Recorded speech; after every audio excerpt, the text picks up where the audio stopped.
Oh, bless their little hearts. Maynard, remember when we used to go to high school? Sure, Dobe. We just got out last week. Is that all it was? You know, it seems like years ago. Do you mean that just last week we were like that? Shining young faces full of trust and innocence? Not me, Dobe. I had a beard. Good old Pomfret up there acting up a storm as usual. Yeah. Well, Maynard, what mature adult thing shall we do today? Want to play marbles? Maynard, how many times must I tell you we're grown men? My father still plays marbles. Maynard. Yeah, good buddy. What mature adult thing shall we do today? Oh, what a wonderful selection we have. The whole world is ours. Nobody to tell us what to do, no classes, no homework. Ah, freedom. Crazy. So what do you feel like doing, huh, Dobe? I don't know, Maynard. What do you feel like doing?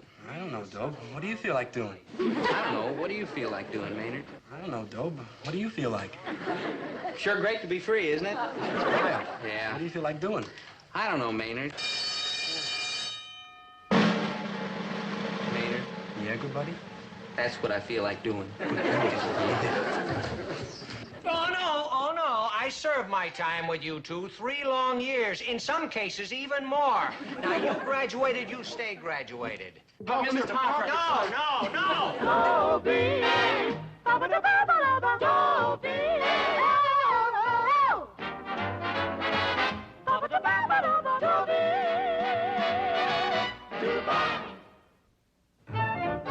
They say when a convict's released from prison, his first impulse is to rush right back in. That's kind of the way I felt about high school. It used to be I couldn't wait to get out. But now that I look back, it seems so safe and secure. I mean, there was always somebody to tell you what to do and where to go. Now I've got so many choices, I don't know which one to take. You know what I wish? I wish there was somebody I could talk to and get some good advice. Some wise old man. Well, I do know one person. He's not exactly wise, but I gotta give him this. He's old. Advice? You want advice?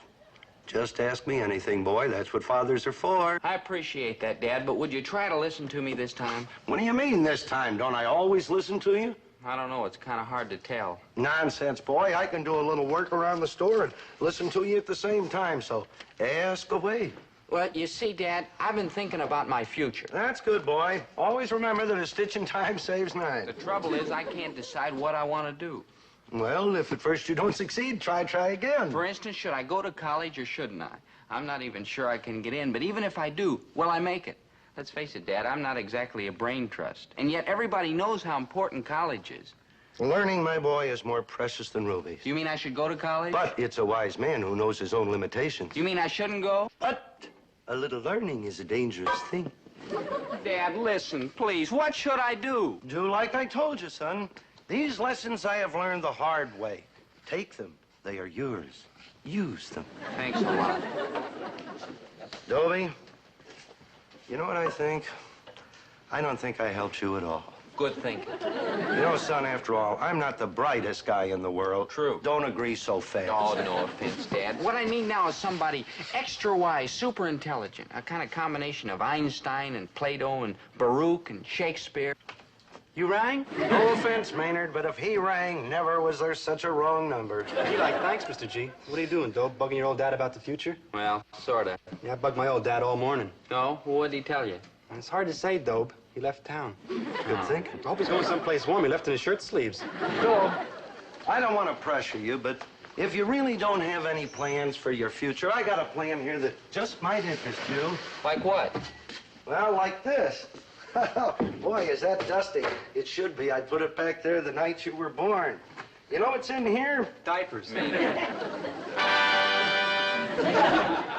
Gee, an ensign. Maynard. You don't see a lot of them no more. Maynard. Man, they're like rare. Maynard?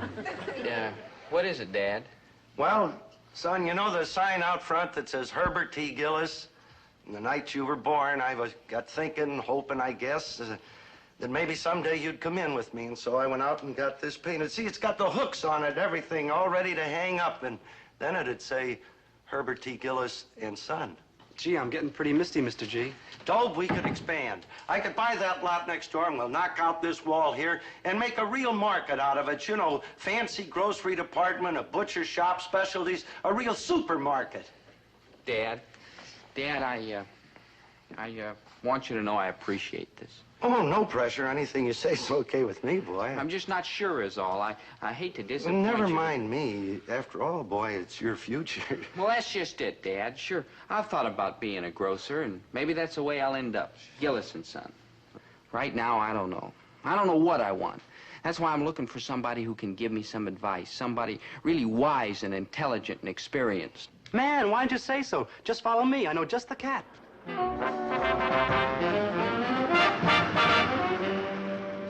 So this is where we're going to meet the wise man? Oh, you'll dig with Ryan the So most. where is he? In the coffee house. Coffee house. I see a phone booth. Like après-vous, Mr. G.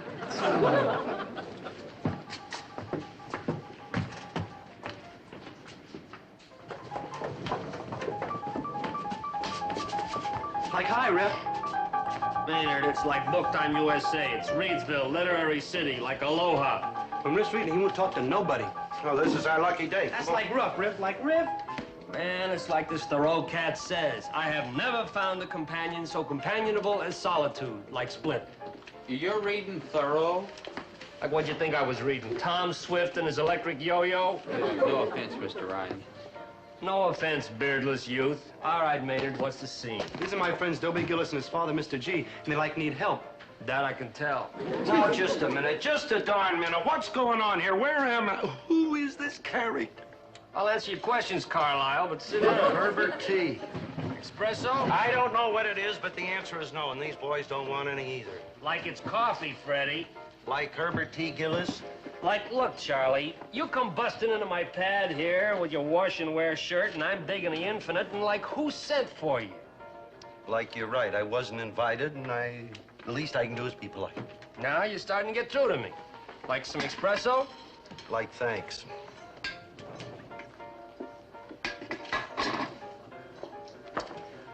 You know, with a little cream and sugar, this wouldn't be a bad cup of coffee. Now then, Orville. Herbert. Like this Thoreau cat says, some men march to the sound of different drummers. This Thoreau gent, is he the fellow I read about when I was a kid that lived alongside of a pond like some kind of a nut or something? That's the question, Rodney. Herbert. Was Thoreau some kind of a nut, or was the rest of the world nuts? I mean, he didn't want to be chairman of the board. He didn't want to drive the longest car in town. He didn't want to be one of the 10 best-dressed men. All he wanted was some peace and quiet so he could think about the important thing. Like, who are we? Where are we going? Why are we here? Now, is that some kind of a nut, Homer? Herbert T. Well, it sounds good, but if everybody lived like that, the world's work would never get done. So? So? So I suppose it sounds nice to you kids to sit down someplace and just think beautiful thoughts and never have to grub for filthy lucre. Crazy. Well, what's wrong with it? Well, without filthy lucre, Dobie, there are no sports jackets, no outboard motors, and without those things, there are no dates with girls. And no filthy lucre, no bongos, no phonographs, no hi-fi, lo-fi, or no-fi records. Goodbye, Mr. Ryan. So long. Thanks for the use of the hall and the espresso. So long, Philip. Don't say I didn't try to help. It's Herbert T. And incidentally, I appreciate your advice. I appreciate it, but I don't buy it. Oh, I suppose it'd be nice to just sit by the side of the road and watch the rat race, but you gotta be built for that sort of thing. If you are, more power to you. Me, I'm not, and neither of the boys, although sometimes they may think so. So long, Socrates. It's Riff. Well, any more wise men you want to consult? Well, I got one for you. Come on. No, it's not fair. It just isn't fair.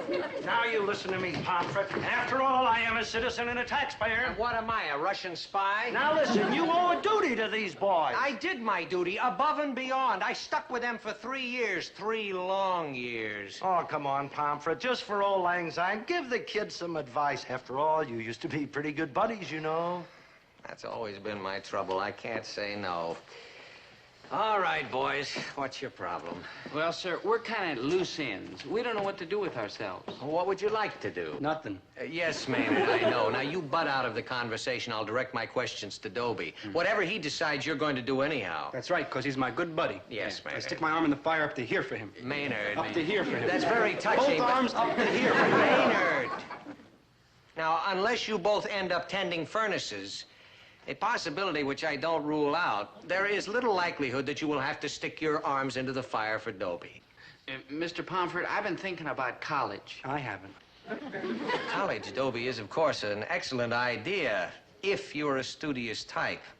But if memory serves... Yeah, I see what you mean. What about one of the skilled trades? You know, like a cabinet maker, machinist, television repairman? Yeah, they're fine ideas, all of them. But they all require something called manual dexterity, skill with your hands. Mr. Gillis, there are still spots on the ceiling in there from when these two were taking chemistry lab. don't tell me you should see the dents in the car. No brains, 10 thumbs. Doesn't seem to be much hope, does there? How about me? No brains, 10 thumbs, and a beard. No, Maynard, don't despair, boy. Underneath those miserable exteriors, there must be hidden talents. Good and hidden. Well, I'll admit they defied detection during all the years I had you. But, after all, when you deal with a large number of kids in a classroom, all of them equally unprepossessing, you don't have time to delve deeply into any single case. Now, what you boys need is individual attention from a qualified psychologist. Oh, no, just a minute. You don't send my kid to no head shrinker. Why, he's as normal as... Me?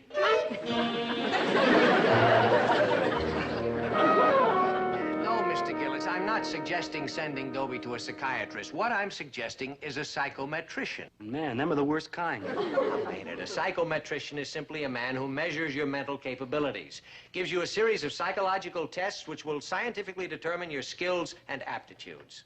Science, huh? With all those scientific gadgets and gizmos and stuff like that there? I believe they do have gizmos. You do that, boys. After all, these scientists today, you know, with their sonar and zoom-R and all those electronic razzmatazz things. Will it, like, hurt? Oh, of course it won't hurt, Maynard. You just go down to the Psychological Guidance Center and take the tests. It costs $25. It'll hurt.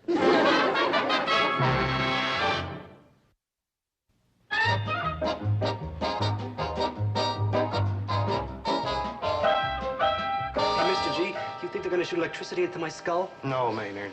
You sure? Because I saw this movie on television the other night, The Monster That Devoured Cleveland. And this cat went to a head doctor, and the head doctor put all these crazy wires in his skull, and all of a sudden electricity started sparkling and crackling. And then when it was all over, this poor cat was so full of vamp fears that every time he bent over, his eyes light up and say, tilt. But it wasn't so bad because every morning he got up and plugged the toaster in his ear and make breakfast.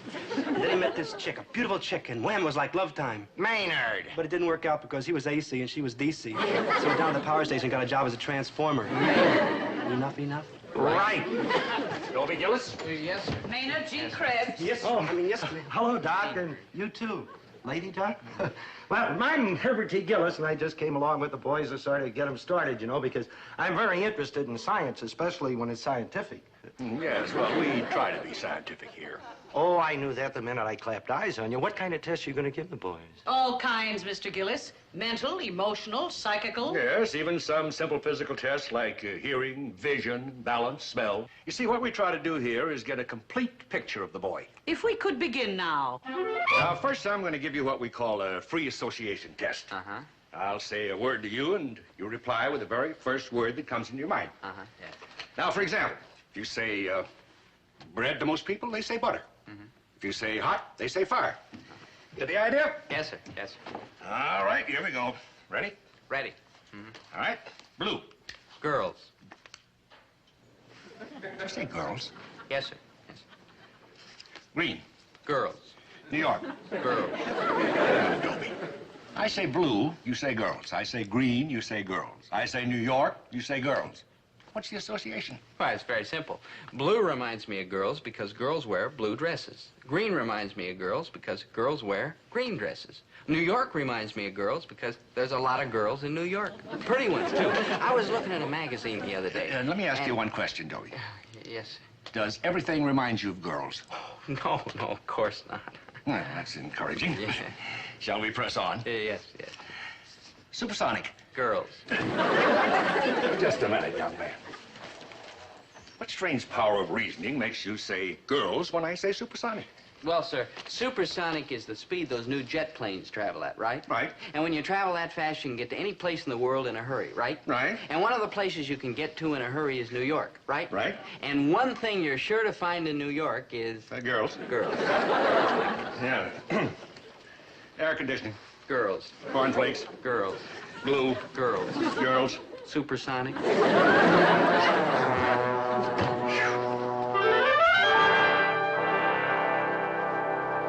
Oh, you promised, Doc. You promised. No electricity in the head. Now, Maynard, it's only a sound box, and all it does is make noises. Like a phonograph? That's right, just like a phonograph. Crazy. Now, what I'm going to do now is play a series of sounds, and I will slowly increase the frequency until you can't hear the sounds anymore. Now, you tell me when you can no longer hear. Why? Now, a little higher. A little higher. Do you still hear it? Oh, sure, man. What a bead. All right, Maynard, we're going all the way. Oh, wow. Now, Maynard, don't tell me you can still hear it. Are you kidding? Sure I can hear it. Maynard, that sound is so high that only dogs can hear it. I have some questions to test how mature you are emotionally. Who do you like and why do you like them? What are the values by which you judge your friends and loved ones? Are they childish values or are they mature values? This test will help us to find out. Yes. Now, if you had your choice, whose son would you rather be? Abraham Lincoln's, General Charles de Gaulle's, Gary Cooper's, or your own father's? Well, sir, Abraham Lincoln was a great man and a fine president, and it would sure be wonderful to live in the White House and meet all those important people. And General de Gaulle? Well, General de Gaulle's also a great man and a fine president, and I guess it'd be a big honor to be his son and live in Paris. Gary like Cooper? it, yeah. Gary Cooper's a wonderful actor, and I'm sure he's a nice guy, too, and of course, it'd be great to be out in Hollywood with all those stars and swimming pools and like that. But I guess I'd have to choose my plain old father. Well, your sentiment does you credit, Dobie. Now, tell me exactly why you'd be willing to pass up all that glory and glamour to stick with your own father. Lincoln, de Gaulle, Gary Cooper. They're all so tall, I'd never be able to borrow their clothes.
Yeah, Maynard.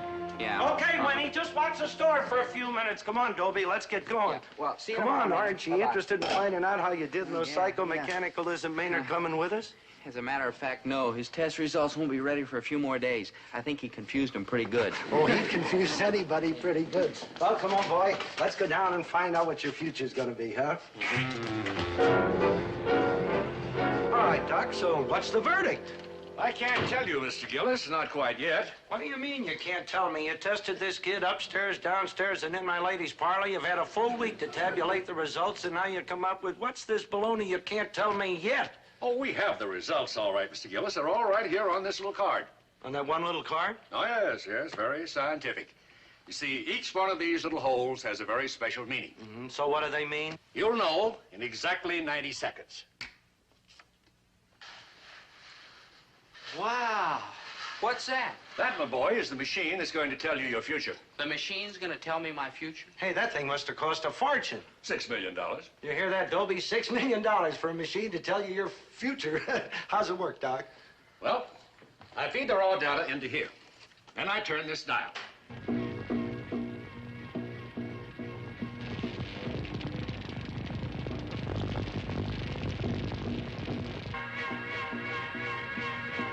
The machine digests the data, computes the result, and exactly 90 seconds later, it comes out here.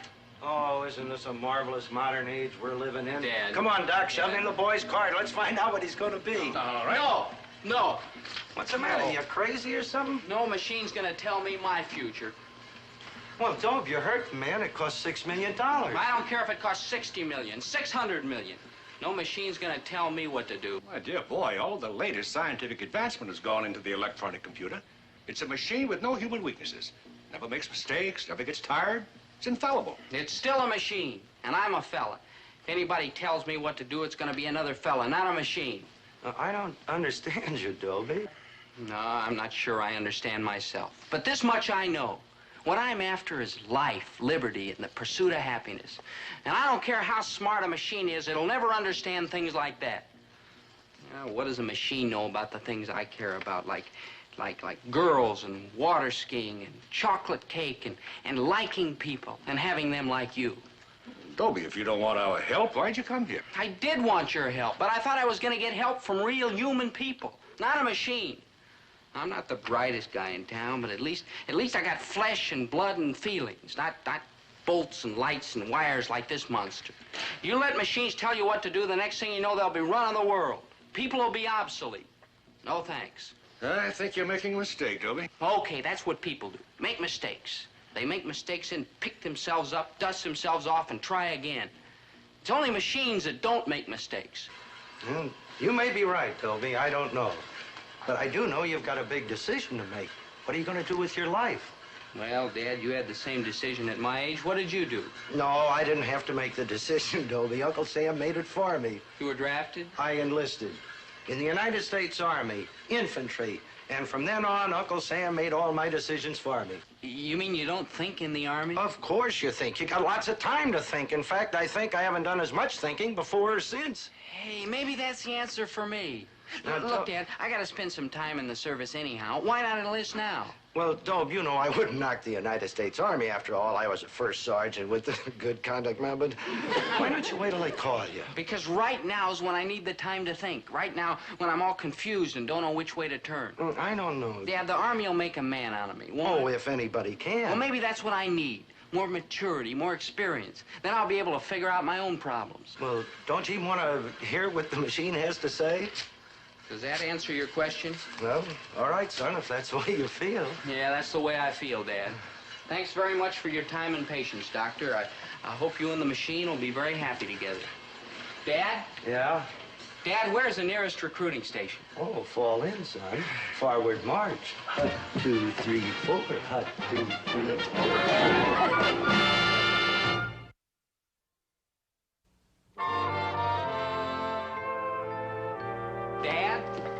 Dad, here it is. My enlistment. I'm in the Army now. Congratulations, boy. Thanks, When are they Dad. going to call you up? I don't know. A few weeks, I guess. Well, we're going to miss you around here, your mother and me, but at the same time, I'm real happy for you, because the Army is a great outfit. You're going to go places and see things, do new things, learn new things, make new friends. That's right, Dad. You know, Dob, the friends you make in the Army can be the difference between a happy hitch and a miserable hitch. So pick and choose carefully. You know, don't glom on to any washouts and goof-ups, foul-offs, barracks clowns. You rang? Hi, Maynard. What you got there? Oh, no. My enlistment. Oh, no. Oh, yeah. You're going in the Army with Dobie? Sure, Mr. G. What would he do without me? No, you're not. No, you're not. Oh, I see. Where's the medal, too? Oh, don't. Whose side are you on, anyway?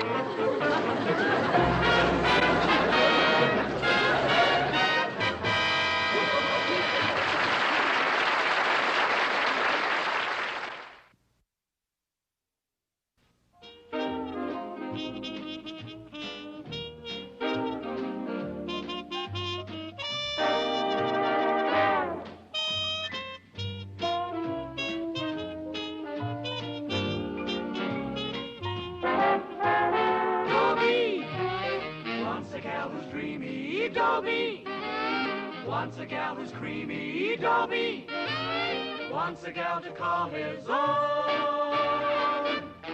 Is she blonde? Is she tall? Is she dark? Is she small? Is she any kind of dream or at all?